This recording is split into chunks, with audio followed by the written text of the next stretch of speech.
Hello everyone and welcome to the Digimon Ghost Game Quick Thoughts review video. This time I'll be going over the latest episode of Ghost Game, which is episode 19, which is called The Land of Children. So just a super quick synopsis. So two Hawkmon show up and visit Hiro, and the Hawkmon ask him to look for a human friend of theirs. Hiro gets Kiyoshiro to go and he ends up breaking into the mother's house with the help of Jellymon, but the mother has never actually heard of this child. She has no memory of this child ever even existing and freaks out seeing photos of this child on a photo frame in the room, as well as photos on her phone.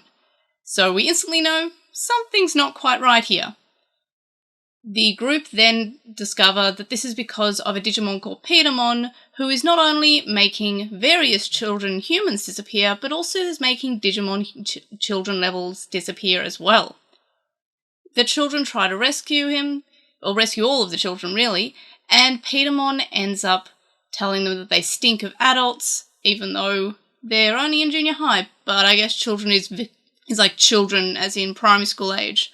So then the children go back home, and then overnight, Petermon basically removes their memories and seems drawn to Gammamon because he smells like a child, but is off-put by the fact that everyone else smells like adults.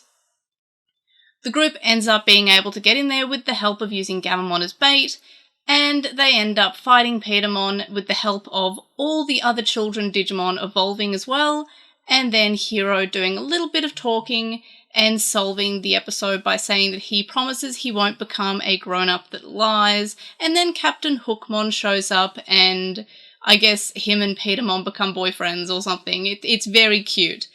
So overall my thoughts on this episode was that this episode, while I guess it's still another filler episode and doesn't really do much to enhance or progress the plot at all, it actually does introduce a few concepts and confirms a few things that I had suspicions about. Mainly the fact that the Digivice doesn't actually do much other than maybe using that bond to increase the power of attacks and maybe increase the chance of evolution. But this episode shows that you don't actually need a Digivice to evolve at all, as all of the children here are able to evolve. So this is something that I've kind of been wondering about since the Koemon episode where the grandma befriends a Koemon. While there's no evolution in that episode, it does show that children and Digimon can become friends even without the Digivice. They can befriend each other and materialize them and become like partners without the strength of the Digivice there too. So it sort of confirms that theory that I have, but also shows that they can actually evolve without the Digivice. They don't get like a flashy animation, but neither did most of the characters in Colon, so maybe the flashy animation is not important. So we got multiple evolutions from these other children level Digimon, and it also confirms something about how Gammamon is more childlike than the other children. Petermon is more drawn to him because he is more childlike and says that he smells like children, which is a very weird sentence to say, by the way. Oh, you smell like children, I hate the smell of grown-ups. That's a weird thing to say. Very weird, a little bit creepy. And again, this episode does what a lot of Ghost Game does really well, and that is have a great creepy atmosphere where you're a little bit tense and you're a little bit scared about the situation, especially when Petermon is removing the memories of children who have seen them, as in the main characters. So that is fairly creepy. Of course, and I mention this whenever Digimon shows up in a Digimon, which by the way, happens a lot, of course, is the fact that we got another great showcase of lesser known Digimon, and we also got to see them evolve, so that is fairly cool. And of course, this episode also confirms that evolving from child to adult is literally like an evolution. They are growing up and maturing, and that is why sometimes they sound like babies as children and as baby levels, but when they evolve, all of a sudden they have another level of maturity. Maybe less so with Jellymon and Testa Jellymon and Angoramon and Simbara Angoramon, because they're already fairly mature. But in the case of Gammamon, where he is a baby, or he's a child level, but he's very immature, and Petermon even acknowledges that. So that's also a nice bit of confirmation as well. And it's something that I would always say is like, oh, Gammamon is the most baby out of all of them. He's the most immature. And this episode does highlight that. So, big fan of that. Big fan of the animation. Big fan of the cute shots of the Digimon kind of like being sleep zombies, especially like when they were trying to hold back the other characters. It was just really nice to see.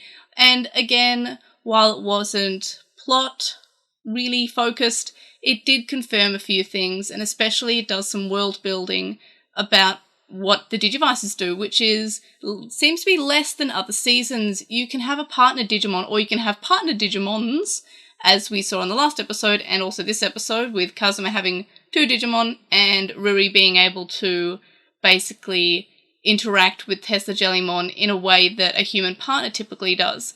So we're getting a little bit more world building these few episodes that make this season of Digimon a lot different from the previous seasons in terms of the rules of how the partnership between a human and the Digimon works, as well as what the Digivice does, which in this season, it just sort of enhances that bond. So we got some great concepts that were introduced in these last few episodes, and it's definitely different from previous seasons. And so far, I'm a big fan of that. While I would like some plot soon, I'm not chasing after the plot too much. I'm just letting it happen as it is. And if the filler is enjoyable, I'm still enjoying it. And again, it's setting up some great rules for this universe and some great world building. So big fan of that. And I'm interested to find out more about the way that partner Digimons work in this.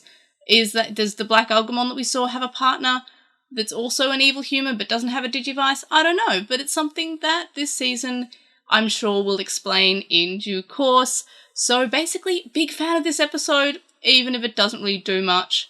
And the complaint that I usually have about it having pacing doesn't really exist for this episode. They kind of solve the mystery very quickly. Oh, Petermon is to blame. Let's go fight Petermon.